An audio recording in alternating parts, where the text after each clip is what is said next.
Pimpinan Pondok Pesantren Al Zaitun, Panji Gumilang, tak berhenti menjadi sorotan publik, terutama pernyataan-pernyataan kontroversial tentang pengajaran pondok pesantrennya yang menyimpang dari ajaran agama Islam.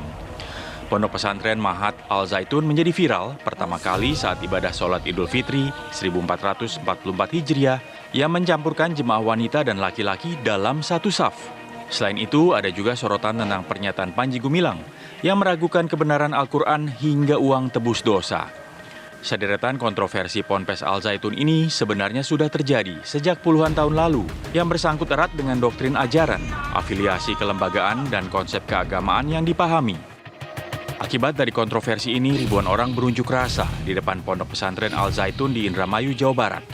Mereka menuntut Majelis Ulama Indonesia dan Kementerian Agama mengusut tuntas dugaan ajaran sesat di Pondok Pesantren Al Zaitun. Lantas, benarkah Ponpes Al Zaitun sengaja dibuat pimpinan Ponpes Al Zaitun Panji Gumilang untuk mengelabui masyarakat? Tim TV One mengabarkan.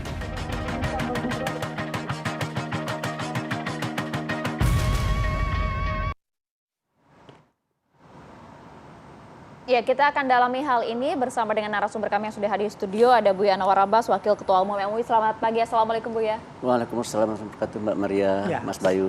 Sebelum kita ngobrol sama Buya, kami ajak Anda terlebih dahulu untuk menyimak laporan rekan kami. Ada Opih Riharjo ya di depan Ponpes Al Zaitun. Opih, dari hasil kemarin mungkin ada pertemuan dari pihak demonstran, pihak Ponpes dan juga aparat keamanan. Apa sih hasilnya dan kemudian apakah demonstrasi itu akan berlanjut di hari ini? Ya, baik, untuk saat ini aksi demonstrasi telah berhenti. Tidak ada aktivitas demonstrasi yang ada di depan pintu utama Al Zaitun. Terlihat pagar betis masih dipasang di depan pondok pesantren ini. Sebelumnya memang telah terjadi aksi demonstrasi yang dilakukan oleh Forum Indramayu Menggugat. Ratusan massa ini sempat mendatangi Pondok Pesantren Al Zaitun dan memang Al Zaitun sudah menyiapkan 10.000 massa untuk menyambut kedatangan mereka. Baik, Bayu.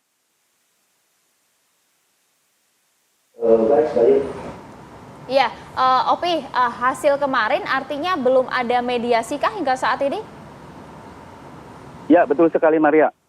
Karena memang pada saat itu massa hanya melakukan aksi orasi di 10 meter atau bahkan 20 meter dari gerbang utama dan tidak dipertemukan atau tidak diperkenankan masuk untuk ke dalam untuk melakukan mediasi ataupun perbincangan dengan Pondok Pesantren Mahat Al Zaitun. Para massa pun setelah melakukan aksi demonstrasi membubarkan diri. Begitu, Maria. Oke. Baik, terima kasih Opih Riharjo atas laporan Anda langsung dari Indramayu, Jawa Barat. Buya, langsung saja, Buya juga bisa melihat bahwa nampaknya Ponpes ini begitu tertutup, aksi massa pun bahkan tidak bisa bertemu langsung, bermediasi, berbincang langsung bersama pihak Ponpes. MUI juga tentunya sudah mengamati Ponpes Al Zaitun sejak beberapa tahun terakhir. Menurut Anda gimana? Ya, saya rasa MUI sudah mengamati sejak tahun 2000 ya. Oh, wow. Dan tahun 2002 MUI membentuk tim khusus untuk melakukan penelitian dan pengkajian. Dan karena yang banyak datang ke MUI itu adalah pengaduan-pengaduan ya tentang praktek-praktek penghimpunan dana yang luar biasa membebani gitu ya. Kemudian mereka melaporkan akhirnya merembet-rembet. Ternyata ini ada indikasi ya terkait dengan NII gitu kan. NII KW9 ya? Ya, jadi akhirnya tim ini mempelajari dan sampailah pada kesimpulan ya. Kesimpulannya itu adalah ditemukan indikasi kuat. Ini tahun 2002 bukan sekarang ya? Iya. Ditemukan indikasi kuat adanya hubungan atau relasi antara Mahat Al Zaitun dengan organisasi NII KW9. Hubungan tersebut bersifat historis, finansial, dan kepemimpinan. Artinya orang-orang yang memimpin, terutama Panji Gumilang, yang memimpin Al Zaitun itu adalah juga pemimpin di NII KW9. Indikasi ya, kuat ya. Yang kedua adalah ternyata ada dana yang mengalir dari NII ke Al Zaitun. Gitu. Yang ketiga, secara historis memang Az-Zaitun ini didirikan oleh tokoh-tokoh yang terkait dengan MI. Itu kesimpulannya. Ya, tapi pertanyaannya Buya, ini hasil pengamatan dari tahun 2002. Ini sudah berlangsung 21 tahun. yang lalu. Mengapa kemudian nampak ada pembiaran atau apa kendalanya selama ini Buya?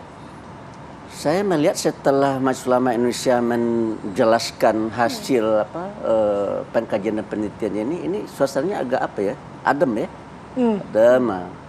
Tapi kok akhir-akhir ini muncul lagi nih, nggak tahu juga saya nih kenapa kok menggebu lagi nih.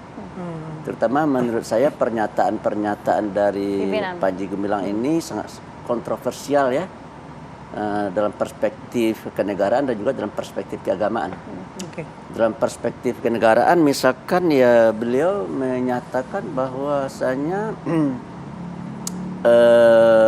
saya komunisme gitu. Saya komunis gitu ya. Pertanyaan saya, kalau dia komunis berarti dia punya paham namanya komunisme. Berarti dia punya ideologi namanya komunisme. Pertanyaan saya, kalau dia punya paham komunisme dan ideologi komunisme cocok dan sesuai nggak dengan Pancasila? Kan tidak sesuai kan? Timbul pertanyaan pada diri saya, dia kan pemimpin ini. Bukan orang seorang kan ya, dia adalah tokoh yang punya paham komunisme, punya ideologi komunisme. Pertanyaan saya, sesuai nggak itu dengan Pancasila dan Undang-Undang Dasar? Ya kan tidak sesuai.